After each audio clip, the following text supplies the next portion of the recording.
ओ साहब जी ये ले लेना।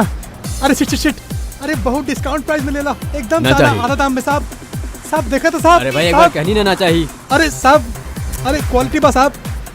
अरे मैडम जी देखा ना मैडम जी ले ला, एकदम अच्छा क्वालिटी बा। अरे काहे परेशान करता रे, एक बार कह देनी ना चाहिए। ओ भाई देखा ना मैडम कुछ भगल कुछ ना भइल बा ओकरा के सोरा बाड़ी उनके गर्दन से खून आ रहा का।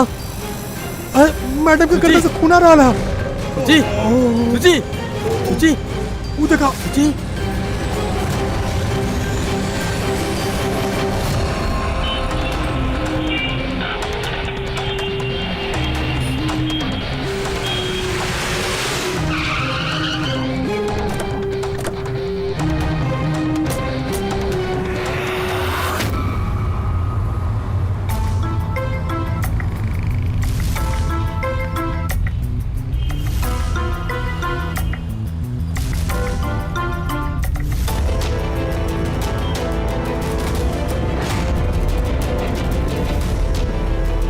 काफी खून बह चुकल बा, लगता गोली काफी देर पहले चलल बा।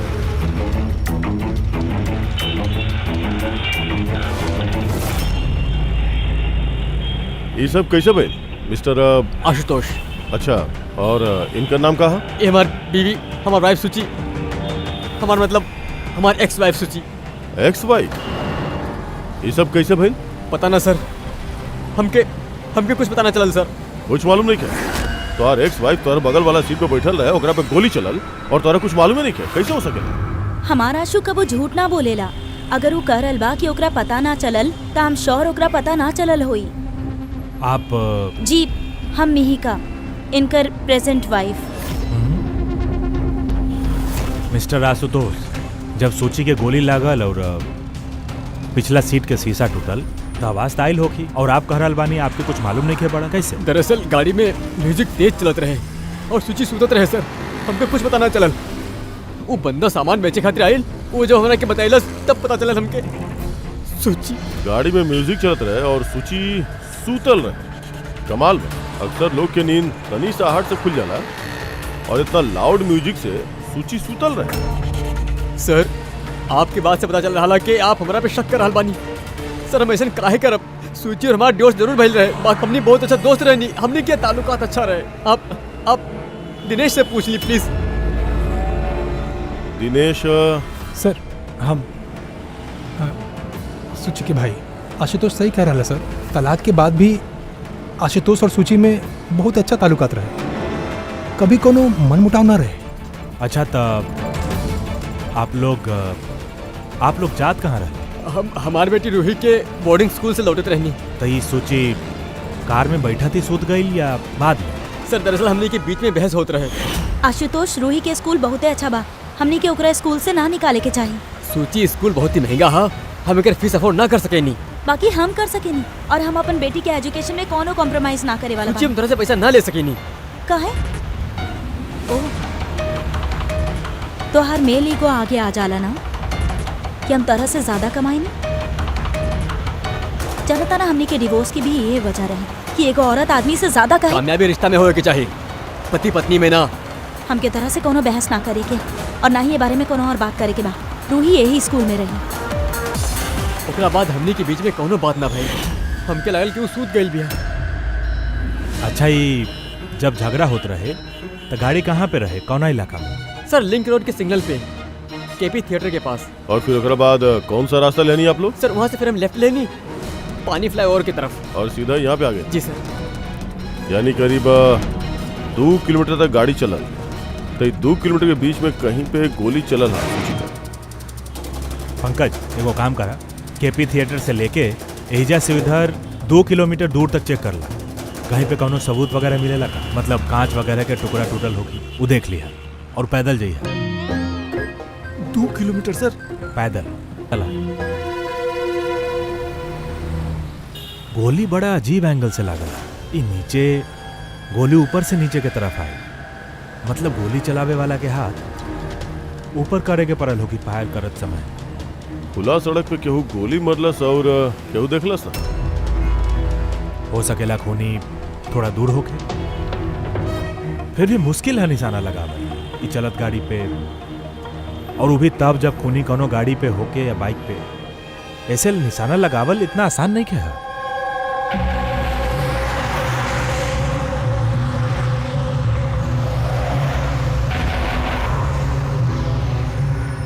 रास्ता में कहीं पे गाड़ी रोकले वाला तू? सिग्नल पे रुकले नहीं सर, बस और कहीं नहीं के। अभी सिग्नल पे केहू गोली चलल होके या फिर कहीं और से गोली चलल होके तो ऊ निशाना लगावे खातिर वक्त तो लागी।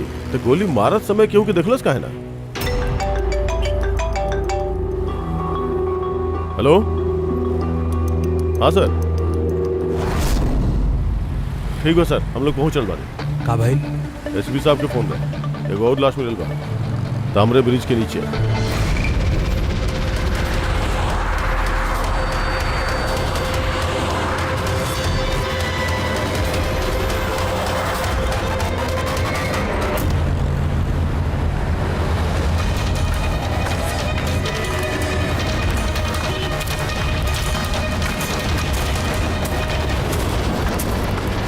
हाँ दया, सर आपके पता कैसे चलल लाश के बारे में? लोकल पुलिस के आसपास के लोगन कंप्लेन दिए रहे। 2 घंटा पहले लाश मिलल बा। सिर के पीछे घाव बा और पीठ पर भी गोली के निशान बा। सर एक बात समझ में नहीं आ रहा है, एक केहू एहिजा मारलस या कहीं और मार के एहिजा पे फेंक ले हो। देखत बानी फ्रेडी, सर रोड पर एगो लावारिस बाइक भी मिलल बा। हमरा लगा था यही आदमी के बाइक बाऊ।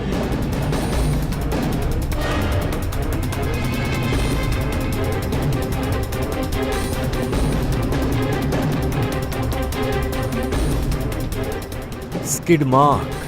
सर ऐसा लगा था कि आदमी बाइक पे जा रहा होगी, केहू पीछे से गोली मार देना, डिसबैलेंस हो गई, गाड़ी बाइक स्किड होके कोनो चीज से यहाँ टकराई होगी और ओकर बॉडी यहाँ नीचे गिर गई। सर पे चोट वही बता। हाँ।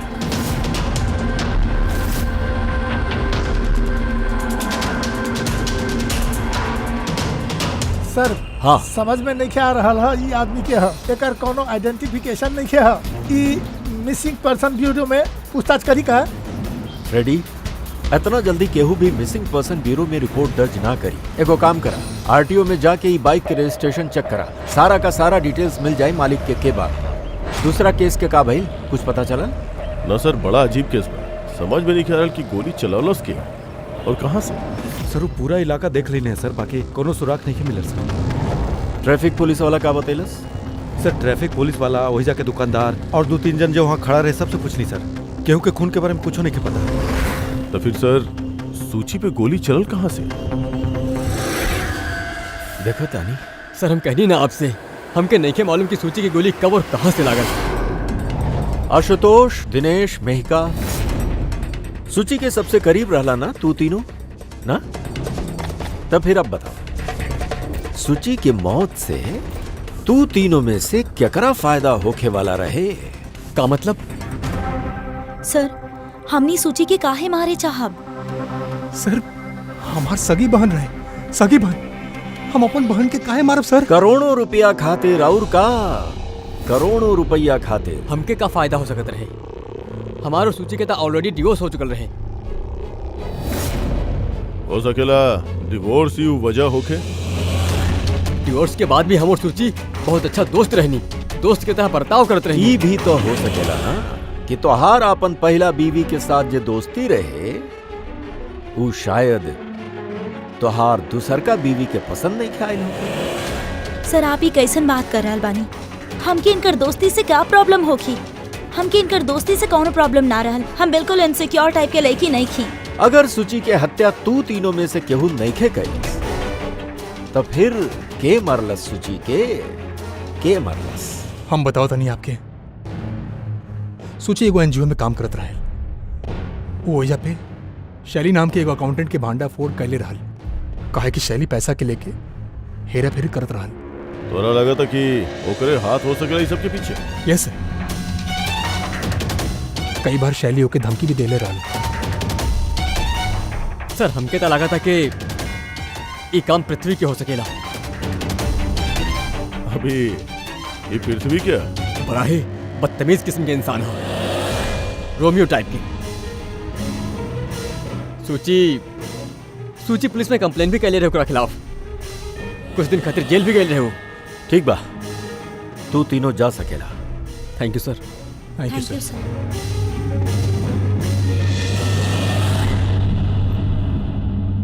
सर, ये तीनों गड़बड़ लग रहा बड़े। ये तीनों पे कड़ा नजर रखा।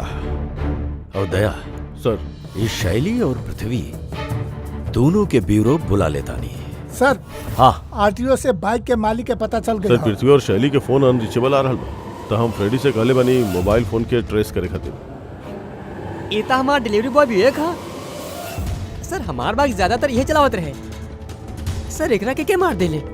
वे पता करे के कोशिश कर रहा बानी। अच्छा, ये विवेक के केहू के साथ कोनो दुश्मनी रहेगा? ना सर, ये तो बहुत ही सीधा साधा शरीफ लड़का रहे। कब से काम करते रहे यहाँ पे? पिछला 1 महीना से राजस्थान से आयल रहे। सर बहुत ही मेहनती रहे। सर इता एजा शहर में केहू के जानत भी ना रहे। ये कहाँ जाते रहे डिलीवरी करे? कहीं ना सर। सर छुट्टी रहे आज होकर, यही खातिर ही हमार बाइक लेके घूमे गए रहे आज। अच्छा, ओकर घर के एड्रेस दे सके नहीं? सर ओकर घर के एड्रेस नहीं खे, वो यहाँ शॉप में ही सुतत रहे। ओकर सामान वगैरह कुछ? सर ये ओकर एगो बक्सा हा। ये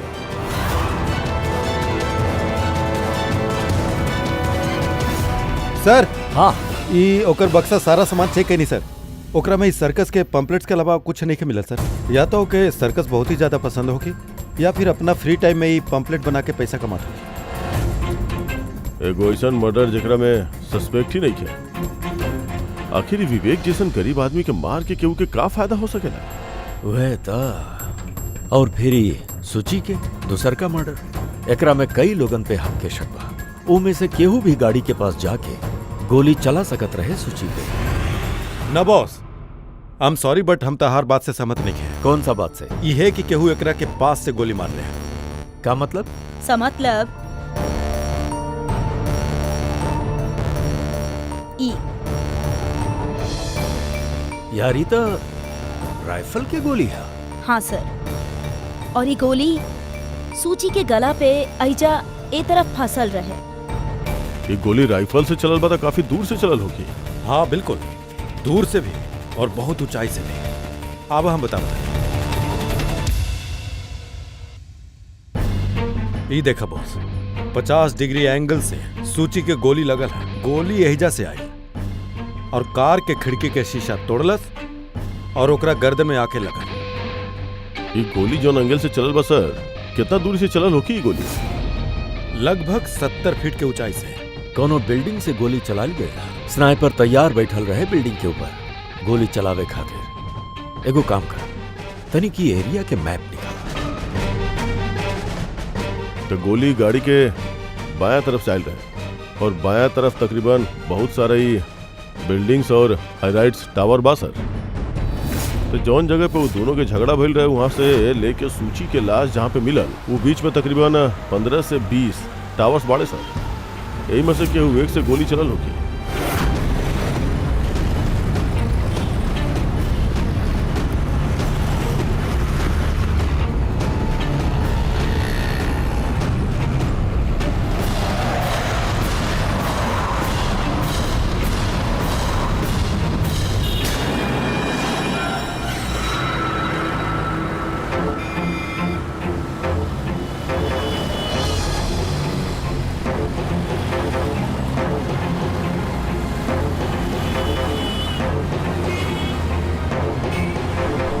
ई अभिजीत सर के हाथ में का है? मार्क ऑफ फ्रेडी ठीक वही हाइट पे जो हाइट पे सूची के गोली लागल रहे। हमारे हाथ में ही डिजिटल डिस्टेंस यूगन, एकरा से लेजर लाइट वो मार्क पे अगर ठीक जाला तो एकर मतलब है कि गोली एजा यही बिल्डिंग से चलल रहे। तने कॉम्प्लिकेटेड है। ठीक बा, ये भी करके देखा था नहीं। हाँ दया, हम तैयार बानी। ओके अभिजीत, तनी राइट में आवा, राइट में। हाँ हल्का, तनी लेफ्ट, बस बस बस, तनी पीछे पीछे। ये देखला, लेजर ठीक वो मार्क पे हिट नहीं कर रहा, लग नहीं कर रहा वहाँ पे। गोली एजा से नहीं चला सर। एग्जैक्टली। अरे यार, इस स्नाइपर के पास ज्यादा वक्त थोड़ी ना हो कि निशाना एजा होजा करे खाते। जब वो सूची पे गोली चलेला, एगो काम करता नहीं कोनो और बिल्डिंग से देखा था। ठीक बा, चलो।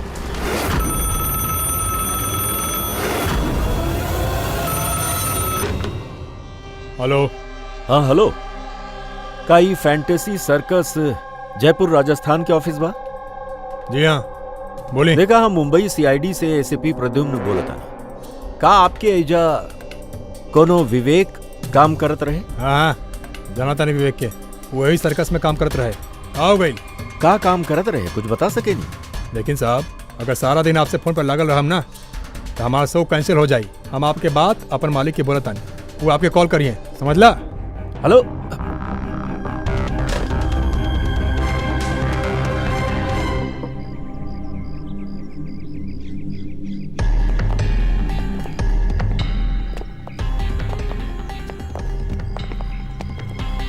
देखा था नहीं? हाँ अभिजीत, रेडी?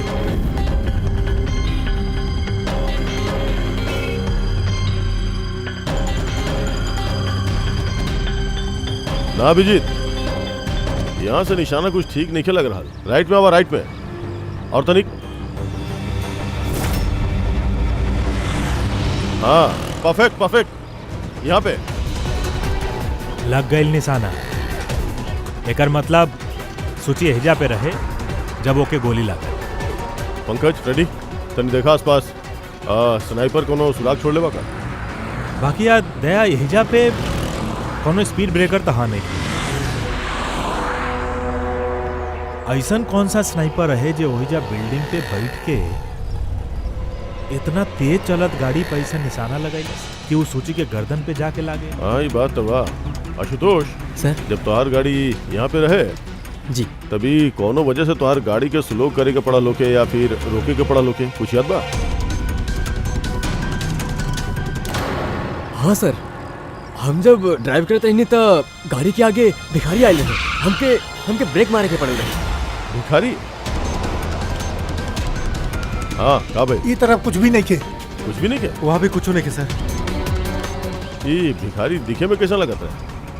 सर, ओकरा एक हाथ में बैसाखी रहे, लाल रंग के पोटला, गला में गमछा और शायद आधा गंजा रहे। अभिजीत, ये फ्लाईओवर के नीचे बहुत सारा भिखारी बैठल रहे, ओकरे में से कौन एगो होखी? हम सुन लीजिए आशुतोष बतैले भिखारी के बारे में। हम यहाँ नीचे जाके देखा था। क्या दो लोग केकरा से पूछ के यहाँ पाइला?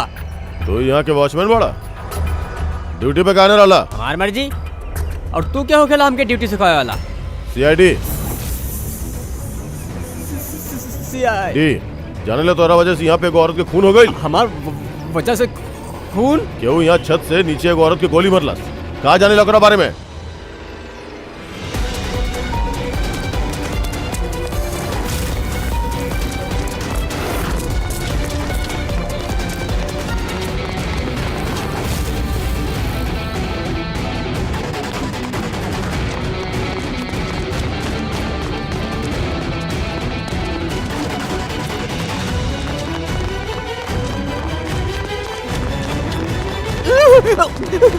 रुको।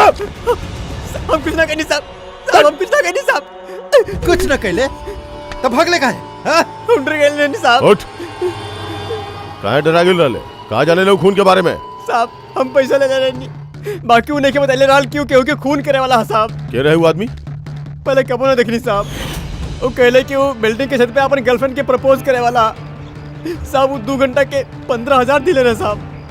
अब हम तो इतना 1 महीना में भी ना कमाइले रहनी साहब। वो हेलमेट पहन ले रहा।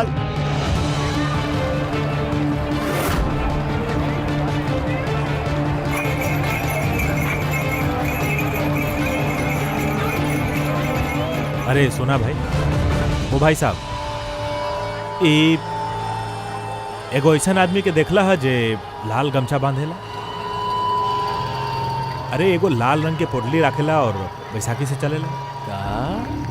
अरे सुना भाई, यार एगो आदमी के देखला है तू जे लाल रंग के गमछा बांधेला, पोटली है ओकरा पास लाल रंग के, बैसाखी से चलेला। ना देखला?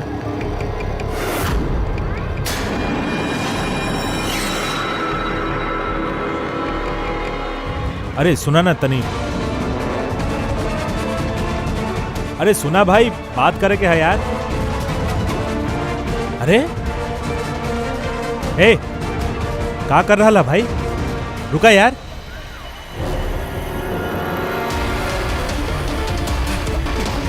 अरे हटा। ए अरे हम रुक कुछ भी नहीं कहले बानी रे। रुक। अरे हमरा पास पैसा से कुछ भी नहीं खे। अरे तू क्या बड़ा छोड़ दे हमरा के। भाई झोकला के नाटक कर रहा है। तोहके मालूम है कि बिना पैर के आदमी कैसे जिएला? अरे क्या बोला तू।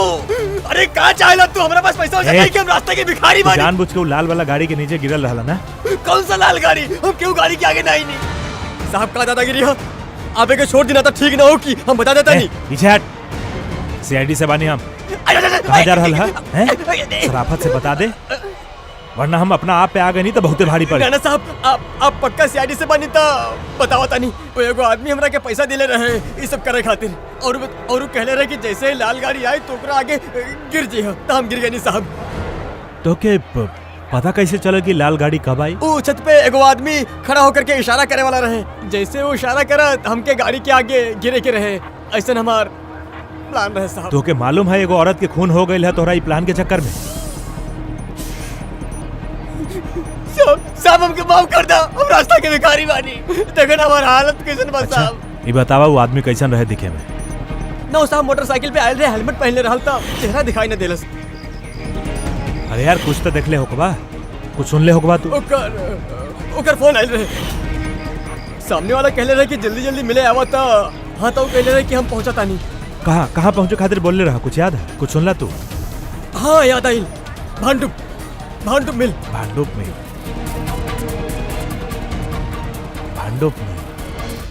अच्छा ठीक बा वापस आ जा। हम सर के इन्फॉर्म करता नहीं। ओके सर। हाँ अभिजीत भांडुप मिल से वापस आ रहा बा। ओकर कहना बा कि मिल एकदम सुनसान पड़ल बा और कोनो सुराग हाथ नहीं खिलागल सर। खूनी तो वैजे भाग के गई होगी। हो सकेला कि अभिजीत के पहुंचे से पहले वजह से गायब हो गई। पंकज। हाँ सर। पंकज एगो काम करा। जे वक्त सूची के गोली लागल रहे उ वक्त उ एरिया में कितना मोबाइल फोन्स एक्टिव रहले पता लगा। स्नाइपर के फोन वही में से केहू के हो सकेला। सर हाँ। पंकज जी भी देखिए कि वो में से कितना लोग भांडुप मिल गए रहले। सर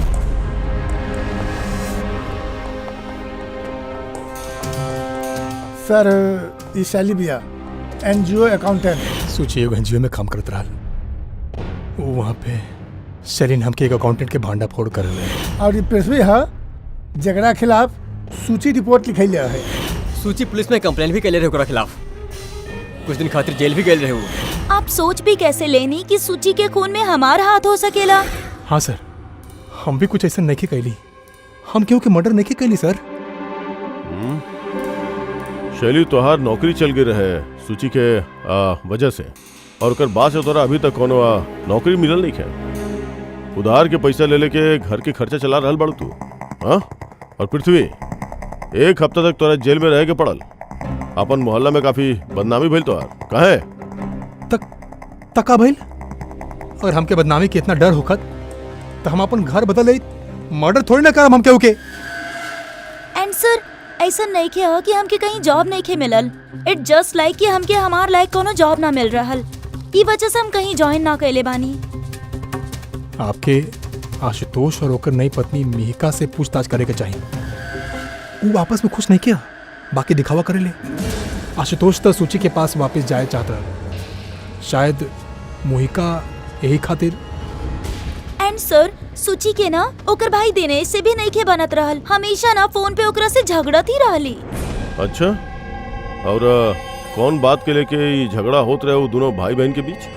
एक्चुअली सर दिनेश आशुतोष के धमकी देले रहल कि सूची से दूर रहा। शायद सूची के यह अच्छा ना लगल होगी। एंड एक बार सूची हमके ये भी बतैले रहली कि मिहिका जलेली ओकर और आशुतोष के दोस्ती से। 100% यही में से केहू ने ओकर मर्डर कैले होके। हाँ सर। अच्छा ठीक बा, जा सकेला तू दोनों। बाकी एक बात अच्छा तरह से याद रखिया, जबले इन्वेस्टिगेशन पूरा नहीं खे होखत ये शहर छोड़ के तू कहीं नहीं खेजेगा।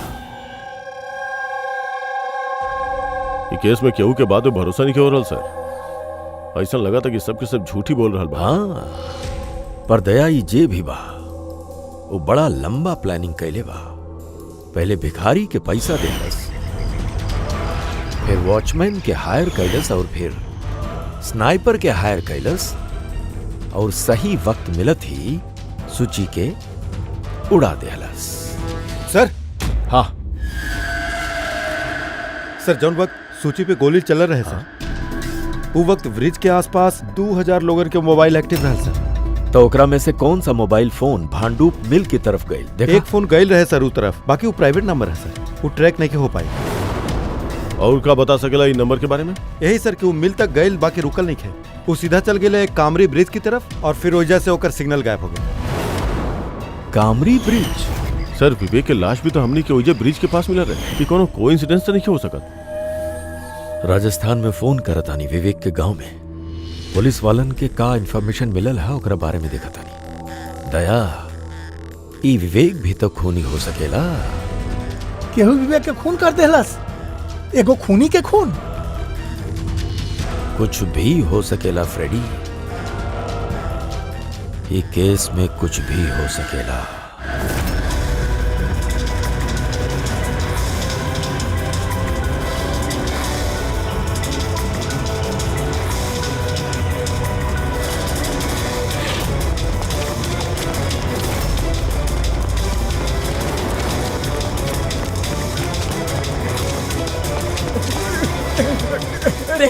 अबे बार बार भागेला काहे हैं? सर आप बार बार हमारे पीछे पड़े ले, काहे पड़े ले हमारे पीछे? बात करे क्या तोहरा से? हम की ना बात करे क्या? बहुत भाई साहब, आप हम लोगों के इस तरह से परेशान नहीं कर सकेले। तू परेशान नहीं कर रहा, हमने अपन काम करल बानी। जा क्या कुछ नहीं क्या? जाए यहाँ से। अरे एगो आदमी के खून हो गई है, समझ में नहीं क्या बात? हाँ तक हम लोग खून कैले बानी? हाँ हम लोग गरीब लोग बानी, मिल बांट के खाई ले, ताकि मतलब हमने पे इल्जाम डाल दे बाप लोग। हाँ देखा ना। मारा मारा क्या कर रहा है? ए, क्या कर रहा है? अभिजीत तू ठीक बड़ा? तनिक ओ नो, पत्थर लगेला। का अकेले तू लोग? हाँ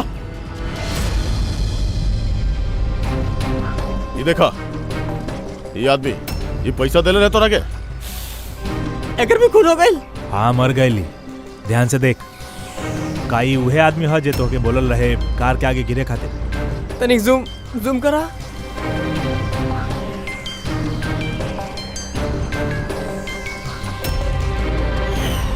ऐसे नहीं घड़ी वही पहन ले रहे। शायद जे पैसा देले हो कि ये आदमी के वह सबूत मिटावे खातिर एकरा भी मार देलस। हाँ पंकज, हाँ अच्छा, ओ ठीक बा ठीक बा, ओके ओके ओके थैंक यू। पंकज के फोन रहे, बताओ तो रहे कि विवेक राजस्थान में कोनो सर्कस में काम करते रहे, निशानेबाज रहे। 1 महीना पहले वो सर्कस से नौकरी छोड़ दिलस। कहते रहे कि मुंबई में कोनो अच्छा नौकरी लागल रहे होकर, और हाँ जात जा तू वहाँ से राइफल वो भी चुरा के ले गए। राइफल चुराए के आयल रहे, सूची के सुपारी लेके आयल हो गए हेजा पे, और ये दुकान पे यही खातिर काम करत रहे ताकि केहू के शक ना हो। हाँ, और ये पूरा जुर्म के जो मास्टरमाइंड बा वो राजस्थान तक गए हो कि विवेक के सुपारी देवे खातिर। हाँ के मास्टरमाइंड जे आंख के सामने होके भी नजर नहीं आ रहा।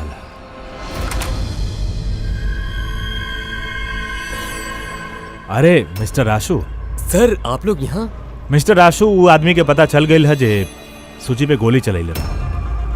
वाह, दैट्स अ ग्रेट न्यूज़। आप पकड़ लेनी ओकरा के? विवेक नाम होकर आप लोग कोनो विवेक के जाने नहीं? ना तो कमाल बा, आप कोनो विवेक के नहीं की जानत, बाकी 15 बार कॉल कैले बनी आप अपन मोबाइल से। कहा?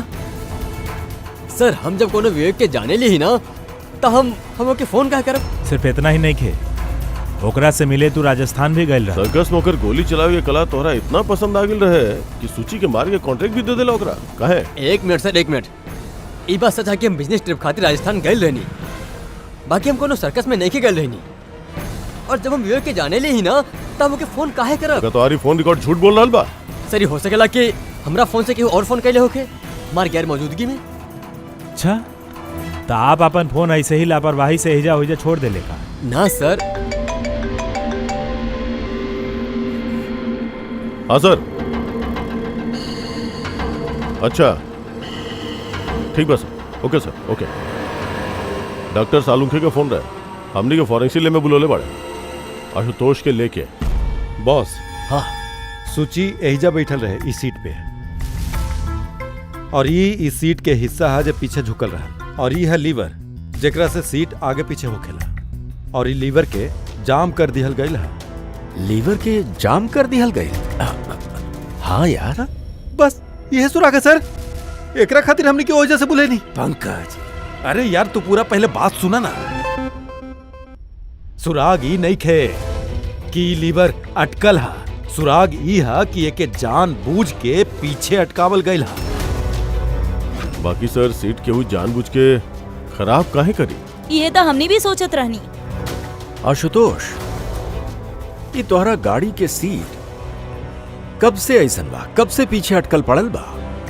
सर परसों रात तक तो ठीक रहा, बाकी कल सवेरे जब निकलनी तो एक लाइन काम नहीं करते रहे। हमारा पास ठीक करावे के समय ना रहे, एक खातिर ऐसे निकल पड़नी।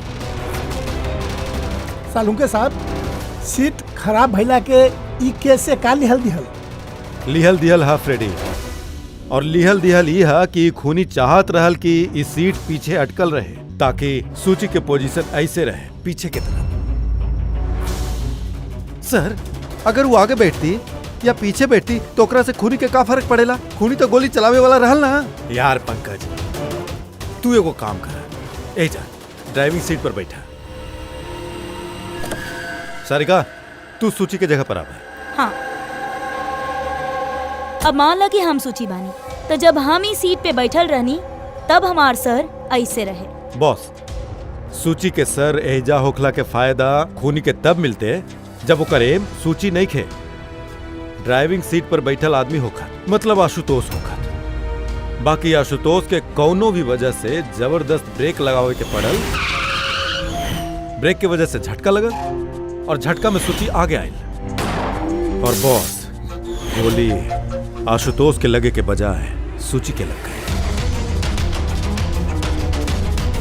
सर का मतलब आशुतोष खूनी नहीं खे, केहू और उकर खून कईल चाहत रहे। दया,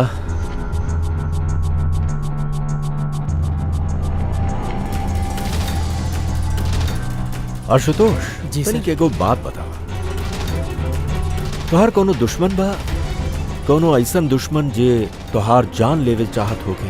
तनिक याद करके बता, सोचा। ना सर, हमार केहू से कोनो दुश्मनी नहीं ना देखा आशुतोष, केहू तो होखे के चाही जे इतना प्लानिंग कैले हा तोहार जान लेवे के, सीट के भी जाम कर दे हला। ना सर, ये हो ही नहीं कह सकत, काहे कि गाड़ी के एक ही चाबी है और वो चाबी हमेशा हमारा पास ही रहेली। हमके तो कुछ समझ में नहीं क्या सर, ये सब का हो रहा है? कोनो बात ना आशुतोष, उ जे केहू भी बा हमनी पता करे के कोशिश करब कि उ के बा जे तोरा के मारल चाहत रहे। ठीक बा, चलल जाओ। जी सर। सर आप आशुतोष के जाए कहे दिली? अगर खूनी फिर से हमला कर दिला था?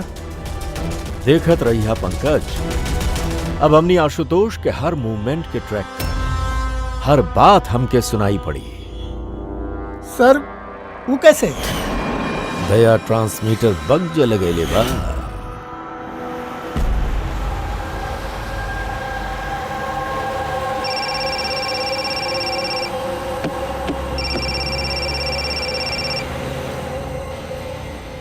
हेलो, हाँ बोला।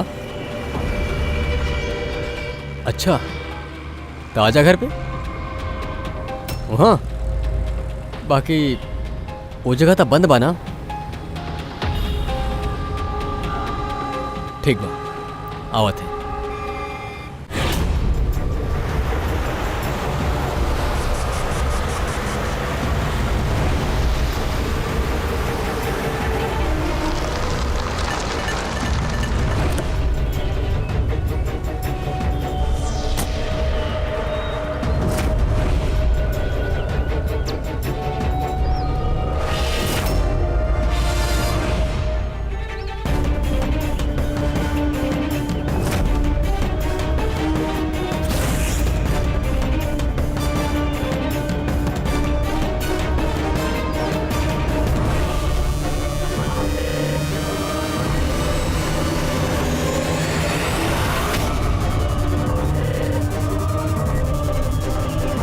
ये क्या करा था?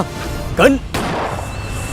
माय गॉड, गोली की आवाज दया, जल्दी चला, कहीं और एक खून ना हो सर जाए। बस पहुंच ही अलबानी हम लोग। सर हाँ, हमने के ई वाला सस्पेक्ट जो है ना सर, अभी अभी खबर आयल कि ई भी राजस्थान गई रहे, आशुतोष के पीछा करत करत। ये तो आशुतोष के बिल्कुल करीब रहे।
दिनेश सर हम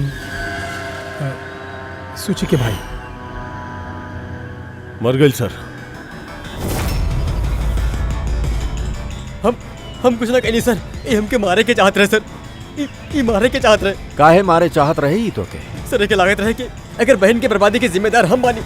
शादी के बाद सूची डिप्रेशन में चल गए रहे और वो अपना आप के मारे के भी कोशिश कर ले, और ये सब हम ना जानते रहनी सर, बिल्कुल ना जानते रहनी सर। जाने अनजाने में ये दोनों के मौत के जिम्मेदार हम बनल बानी सर, जाने अनजाने। पंकज, एक एजा छांव में बैठा हुआ, बॉडी फॉरेंसिक लैब में भेज दा।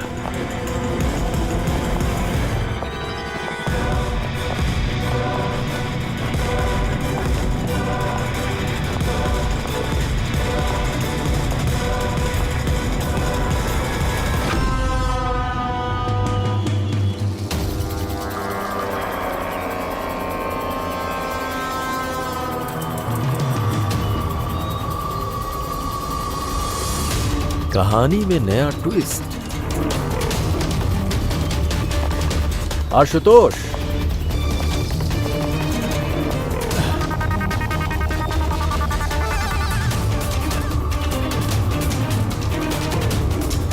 जानेला काबाई? ना सर, हमके ना मालूम। रही के पता अभी जान जाइबा। पंकज तलाशी लाइन कर। बाकी का है हाथ ऊपर करा, पता चल जाए आपके। सर, हम कुछ भी ना करनी, हम बेकसूर बनी। हमार तलाशी काहे ले रहल बड़े आप? हमारे यकीन मानी सर, हमारे पास कुछ नहीं के।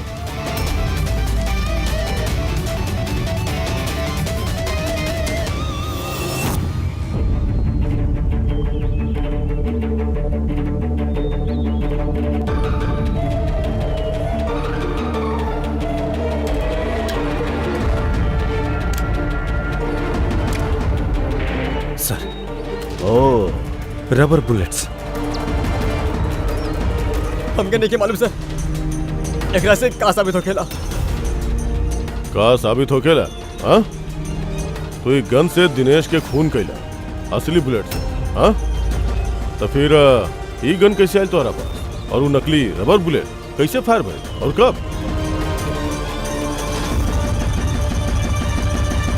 सब प्लान हम कैले रहनी सर, A to Z प्लान हमार रहा। सूची की मौत, दिनेश के मौत, और वो प्लान भी ये रहल के आप लोगन के यह लगे कि सूची के मौत गलती से भइल बा, बल्कि असली टारगेट हम रहनी, और आप लोगन के शक दिनेश पर जाए। बाकी सारा प्लान मिट्टी में मिल गई, सब कुछ मिट्टी में मिल गई। काहे मरला तू सूची के? का मिलल तो के सूची के मार के? सूची हमारा बेटी रूही के लेके हमेशा हमेशा खातिर देश छोड़ के जाते हैं सर, और ये बात हमरा से छिपाई ले रहा। आप ही बताइए सर, अपना इकलौती बेटी के खुद से दूर कैसे कर दे? और ई खातिर तू विवेक के शार्प शूटर के पैसा देला, आपन बीवी सूची के जान लेवे खातिर, और जैसे ही वो काम खत्म कर देने तू उसे भी मार डाला। तो दिनेश के ऐसा का कहला कि उतारा मारे खातिर यहाँ पे आ गई? हम मिहिका के दिनेश के पास भेजले रही। कहा? हाँ दिनेश, हमके अभी पता चलल कि आशुतोष ही तोहर बहन के मौत के जिम्मेदार बा और वो अब तहरा भी मारे चाहेला। ना ना, हम लोग के छोड़ नहीं के। हम दिनेश पागल हो गए बड़ा का, खून करबा तू? वो हमार बहन के मर लिया, हमार सागी बहन के। अपना पत्नी के हमारा बहन के महारत होके कुछ नहीं के लगा। ना कुछ भी हो जाए हम ओके छोड़ नहीं के, हम ओके छोड़ नहीं के सकत। एक सेकंड हमार बात तो सुनो। और मौका मिले तो गन बदल ले ली। तक गोली जे दिनेश तारा पर चलावत रहे वो नकली रहा। हाँ, लड़ाई के दौरान हम गन बदल दे ले रहनी ताकि आप लोगों के लागे कि आत्मरक्षा खातिर हम दिनेश के मरनी हा, और आप लोगों के सामने हम बेगुनाह रही। का छोड़ला तू अपन बच्ची खातिर? ना माँ ना बाप, वह बच्ची के पावे खातिर तू ओके माँ के मार डाला, और फिर ई जुर्म में तू भी जिंदगी भर जेल के सलाखन के पीछे सड़त रहबा। बतावा आशुतोष, का मिलल तो अपन बच्ची के ई तरह से अनाथ का के का मिलल?